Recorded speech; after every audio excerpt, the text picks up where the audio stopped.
Interconexão Brasil. Oferecimento: Sindicato dos Professores da UFMG.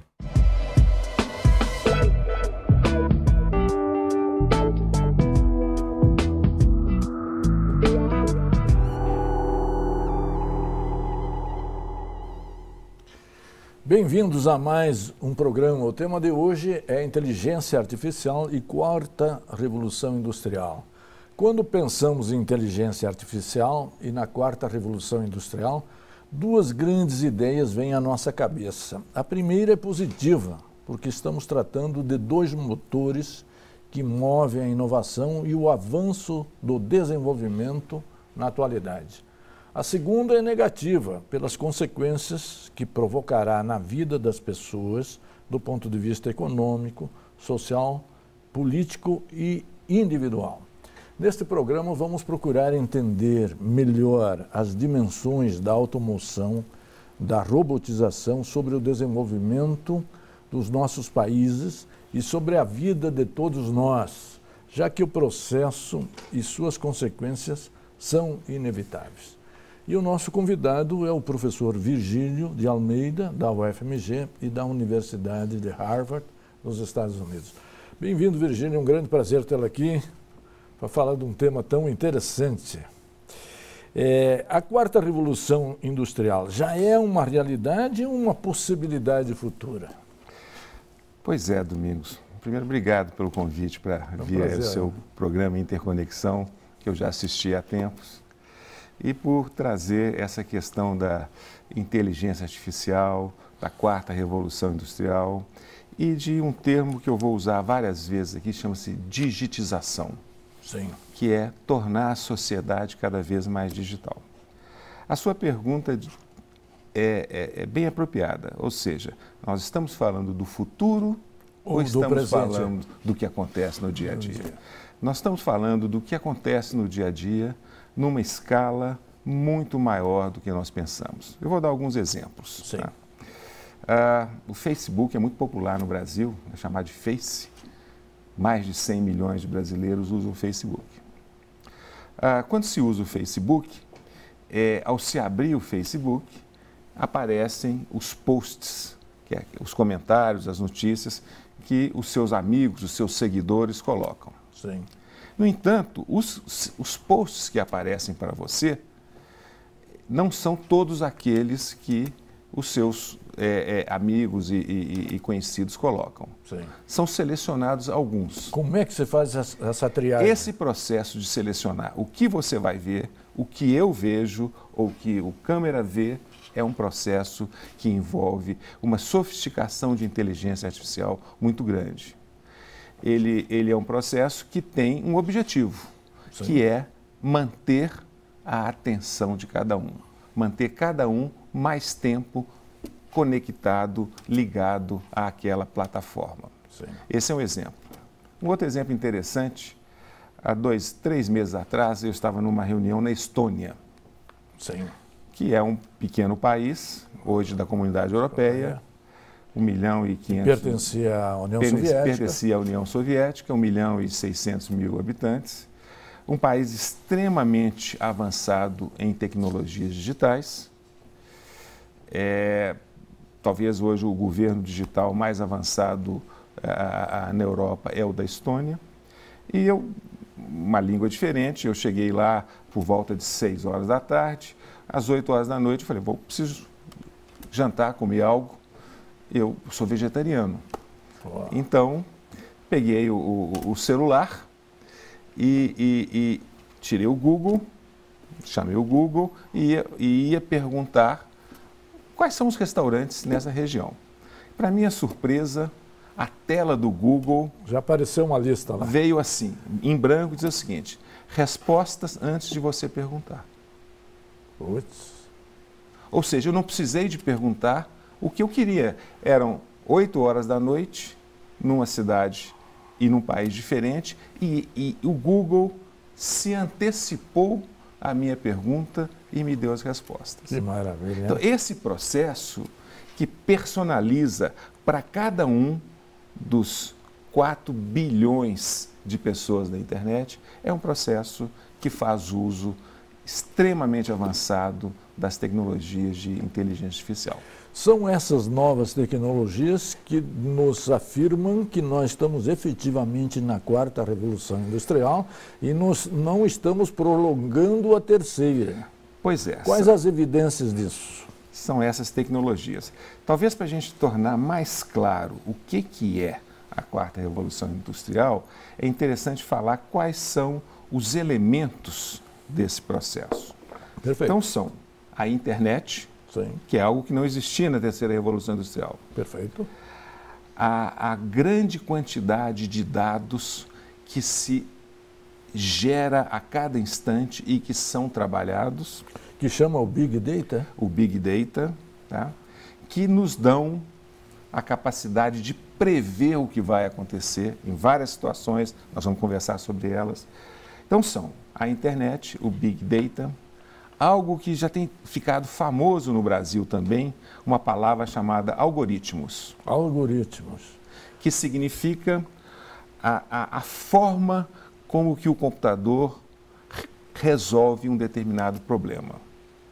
Isso também mudou nos últimos 10 anos. Até então, os algoritmos eram uma sequência, como se fosse uma receita de bolo. Sim. Para fazer um bolo você precisa de ovos, manteiga, farinha, faz isso primeiro aqui. Os algoritmos eram assim. Sim. Agora, nesse contexto da inteligência artificial, os algoritmos acabam por decidir eles próprios o que eles vão fazer. Eles aprendem com os dados, com as experiências passadas e evoluem para as novas experiências. E quem comanda os algoritmos? São eles próprios. Eles próprios? Pois é, os algoritmos são autônomos, eles podem ser autônomos. Um exemplo real disso. Perdemos o bonde da história, estamos sendo comandados pelos algoritmos, professor. Pois é, esse é um receio que tem ressonância no mundo inteiro. Ou seja, a preservação da natureza humana frente a esse avanço tecnológico que ultrapassa aquilo que a gente pensava há anos atrás. Asimov teve um livro famoso, né? Isaac Asimov, que chamava-se Eu, Robô. Sim. Onde ele propôs algumas leis para os robôs. Nós estamos vendo que isso, que era o passado e que no passado era ficção científica, é uma realidade agora. Os carros autônomos. Sim. O que são carros autônomos? São carros capazes de identificar para onde vão e dirigirem sozinho para onde vão. Os drones. Tá? Então, eles são autônomos porque não precisa de ninguém num controle remoto dizendo o que fazer. Claro. Eles escolhem o caminho, decidem a rota, desviam disso, vão naquele sentido. Mas esses carros têm questões que, às vezes, são questões éticas. Claro, claro. Na iminência de uma situação, de um possível desastre, o que o algoritmo que comanda o carro deve fazer? Pois é. Preservar a vida de quem está dentro do carro? Avançar em direção a colocar em risco quem está fora do carro? Então, são dilemas éticos que são dilemas colocados para esses robôs, que na verdade, quando pensávamos em robôs, pensávamos naqueles seres de metal, com aquela voz metálica, que eram às vezes amedrontadores, né? Mas não é nada disso mais. Um equipamento familiar ou, no máximo, de que trabalhasse na indústria ou alguns processos. Mas nós retomamos isso no segundo bloco. Um instante só, voltaremos já. Interconexão Brasil. Oferecimento: Sindicato dos Professores da UFMG. Interconexão Brasil. Oferecimento: Sindicato dos Professores da UFMG. Bem-vindos de volta. Nós estamos trabalhando o tema inteligência artificial e quarta revolução industrial. No primeiro bloco, nós situamos a inteligência artificial e também a quarta revolução industrial. mencionando exatamente as mudanças, transformações tecnológicas e como é que elas impactam na vida propriamente das pessoas. E o avanço é tal que nós quase somos comandados pelos algoritmos, não é isso, professor? Nesse segundo bloco, nós vamos trazer esse impacto da quarta revolução industrial sobre a economia, depois sobre a vida das pessoas. Vamos começar pela economia, professor. Pois é, essa é uma grande questão que o Brasil tem que começar a pensar e se preparar melhor. Vamos aos exemplos. Sim. Tá? Todo mundo no Brasil usa o WhatsApp. Perfeito. 100 milhões de pessoas brasileiras usam o WhatsApp. O WhatsApp tem por volta de 1 bilhão e 300 milhões de usuários. Ele é operado por 50 engenheiros apenas. Só isso. Pois é, então o que isso nos diz? Compare esse número, 50 engenheiros operando um serviço que atende globalmente 1 bilhão e 300 milhões de pessoas, comparado com o que eram as companhias telefônicas nos anos 70, Sim. 80 e 60, que empregavam milhares de pessoas. Então, isso mostra... O telemarketing. Pois é, isso mostra o impacto dessas tecnologias no emprego. Sim. Tá? Essa talvez seja a maior preocupação que se tem. O presidente Obama, antes de sair, em 2016, fez um relatório onde ele dizia o seguinte: mais importante do que a competição externa industrial com a China, em princípio, a indústria americana tem que cuidar do emprego que é ameaçado pela automação e pela inteligência artificial. E o que se faz lá para exatamente trabalhar essa transição, porque ela efetivamente é real. Essa é uma questão real que aos poucos vai acontecendo.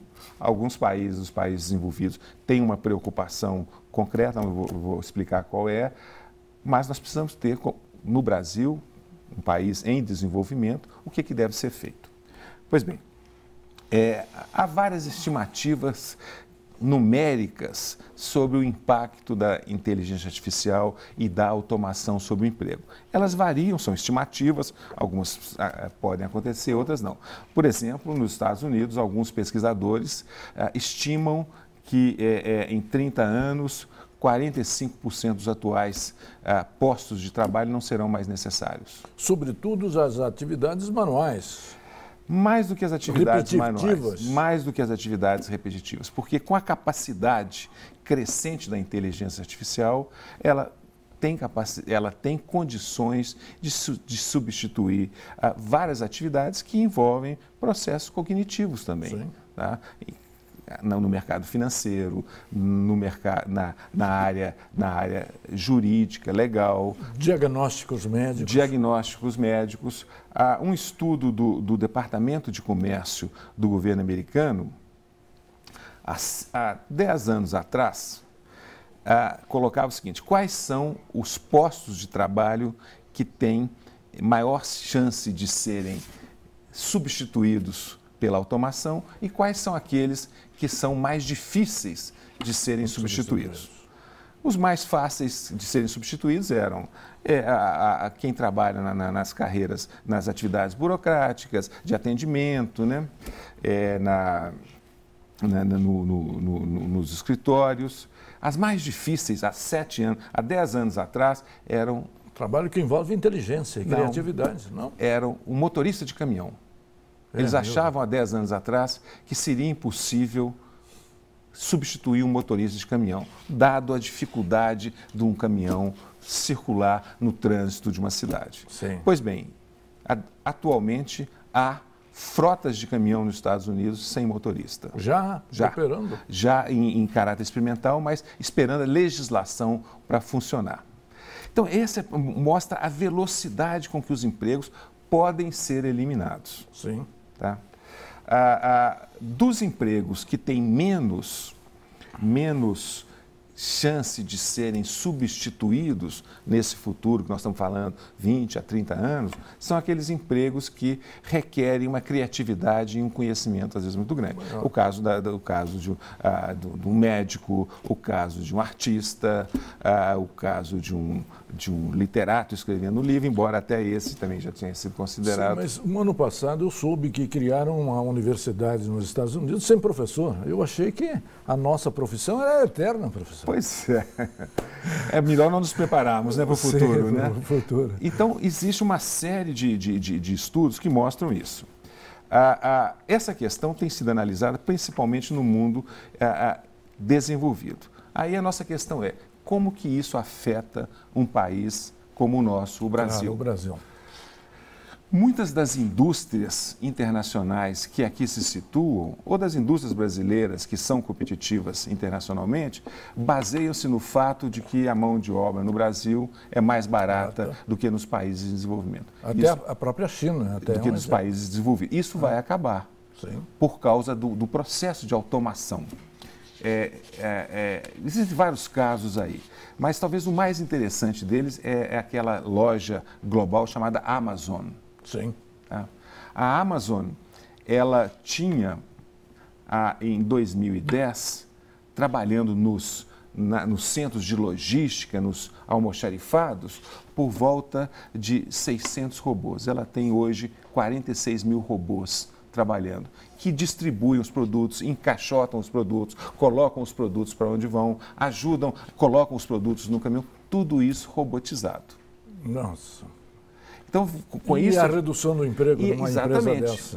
Então a pergunta é, os países, quer dizer, a questão é, os países em desenvolvimento como o Brasil precisam se preparar para minimizar o efeito negativo dessa automação e dessa inteligência artificial, dessa evolução. O que fazer? O que fazer? Essa que é a grande pergunta. Essa que é a pergunta. E a pergunta que eu te faria, digamos, o que nos Estados Unidos, o senhor trabalhando na Universidade de Harvard, pois é. A quarta revolução, a inteligência artificial é ensinada ou é colocada diariamente na mesa dos estudantes para que eles visualizem alternativas a esse desemprego generalizado, ou essa mudança na estrutura econômica e na estrutura do emprego? Pois é, eu acho que a pergunta sua é muito interessante porque ela vai além da Universidade de Harvard só. A sociedade americana vem se preparando para isso como um todo. As crianças aprendem a programar esses dispositivos eletrônicos, aprendem a ideia desse pensamento algoritmo desde pequeno. Quando se chega, por exemplo, no ensino médio, eles já sabem trabalhar com isso. Sim. Então, eles têm uma preparação mais avançada. O segundo ponto importante é que os Estados Unidos têm, há alguns anos, investido numa educação baseada numa pequena palavra que chama STEM, S-E-T-E, que significa ciência, tecnologia, engenharia e matemáticas. Sim. Ou seja, o ensino americano está dando uma ênfase muito grande a esses 4 grandes disciplinas, de modo a preparar o americano para o futuro. Então, esse é um ponto. O segundo ponto. Um terceiro ponto é como retrenar os atuais trabalhadores que correm o risco de perder o emprego devido à automação. Esse é outro plano que o governo americano está trabalhando. Então, veja, tem uma série de planos. O primeiro é capacitar a população. Claro. O segundo é treinar aqueles que vão ser deslocados. Um terceiro ponto seria como proteger os trabalhadores nessa transição entre a atual indústria para a indústria da quarta revolução industrial, que é totalmente automatizada. Perfeito. No terceiro bloco, nós vamos trazer o enfoque dessa análise para o Brasil. Em que medida nós estamos nos preparando, adotando, digamos, as medidas necessárias e adequadas para enfrentar a quarta revolução industrial. Um instante só, voltaremos já. Interconexão Brasil. Oferecimento: Sindicato dos Professores da UFMG. Interconexão Brasil. Oferecimento: Sindicato dos Professores da UFMG. Bem-vindos de volta. Nós estamos trabalhando um tema instigante: inteligência artificial e quarta revolução industrial. Já deixamos no ar um pouco como, em que medida o Brasil está se preparando exatamente, como nós fizemos a referência no segundo bloco, o que os Estados Unidos já estão planejando para adaptar a população, tanto juvenil e infantil, para a quarta revolução, quanto para, digamos, os atuais trabalhadores, para que não percam o emprego e possa ressituar-se na economia e na produção. O que nós estamos fazendo aqui, professor? Pois é, eu posso responder o que nós deveríamos fazer. Pois é, vamos por aí, né? O primeiro ponto é que o Brasil, talvez em decorrência desses anos de crise política, olha apenas o amanhã. Então, há uma visão de muito curto prazo. E essa revolução tecnológica, essa revolução digital que hoje permeia todos os setores da sociedade, ocorre em todos os países, ela não espera crises acontecerem ou terminarem para evoluir. Nem ficar no cabo de guerra que a sociedade brasileira está agora. Exatamente. Então, o Brasil precisa começar a olhar um pouco mais para frente. Quando digo Brasil, digo a sociedade e o governo. Sim. Ou seja, o que nós precisamos fazer como país para, primeiro, minimizar os efeitos negativos desse processo acelerado de automação, visando não aumentar a desigualdade que já é tão forte no país. Esse é o primeiro ponto. Segundo, habilitar as empresas brasileiras a usarem essas novas tecnologias de modo a se tornarem mais competitivas globalmente. Sim.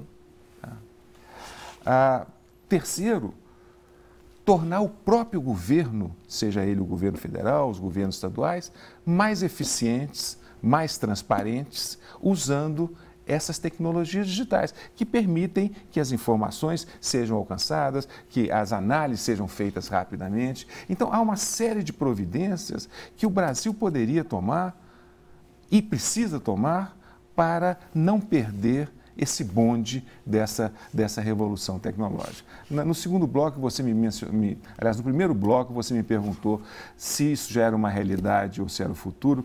Tem um ponto interessante que nos interessa de perto aqui no Brasil, que é o da justiça. Sim, em que sentido? Nos Estados Unidos, já há alguns anos, 3 ou 4 anos, há um processo de usar algoritmos para auxiliar os juízes a definirem as penas e conceder os processos de liberdade condicional ou não. Então, isso acelera o processo judicial, por um lado, torna mais eficiente o processo judicial, principalmente o processo criminal. Por outro lado, ele gera problemas que você também mencionou, que é o efeito social. Sim. Estudos têm mostrado que, eventualmente, esses algoritmos agem de maneira discriminatória. Sim. Por exemplo, penalizando mais os negros. As minorias. As minorias. Tá? Por quê? Porque eles se baseiam nos dados do passado. Então, isso é para mostrar que, ao mesmo tempo que essas tecnologias têm um lado positivo de eficiência, de modernização, de economia, elas podem ter um lado negativo social, de manutenção das discriminações, de manutenção das desigualdades, do aumento do preconceito. Então, essas são questões, são novas questões que precisaríamos estar debatendo aqui no Brasil. Em que medida isso poderia ser usado, por exemplo, na Lava Jato, exatamente para ver o movimento do dinheiro, né?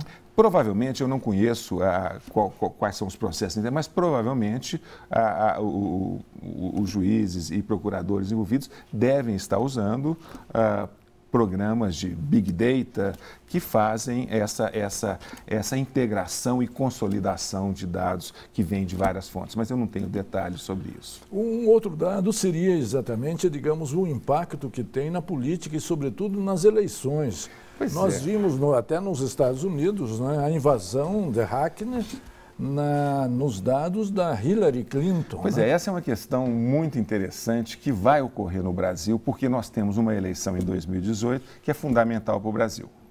Se nós olharmos os 2 últimos anos, todas as eleições na Europa e na América do Norte sofreram ataques digitais.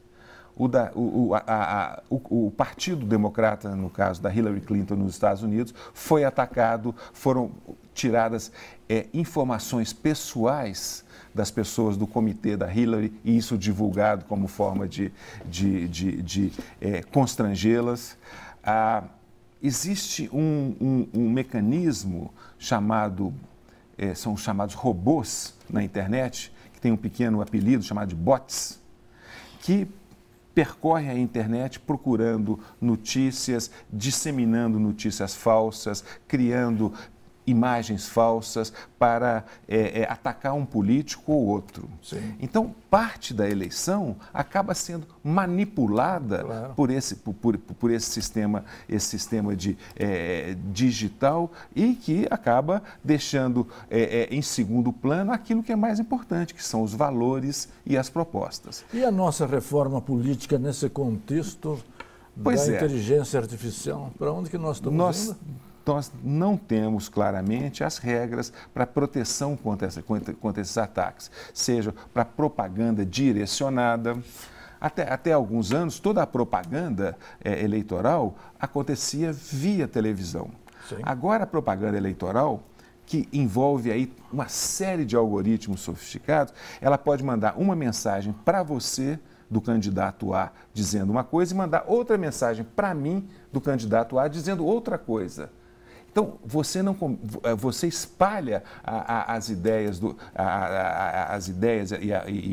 e o programa do candidato, sem que isso você tenha condições de cobrá-lo posteriormente sobre o que ele falou. Sim, porque claro, cada um vê de uma maneira. Claro. E essa propaganda, chamada de propaganda automatizada, direcionada, ela descobre primeiro qual é o seu perfil.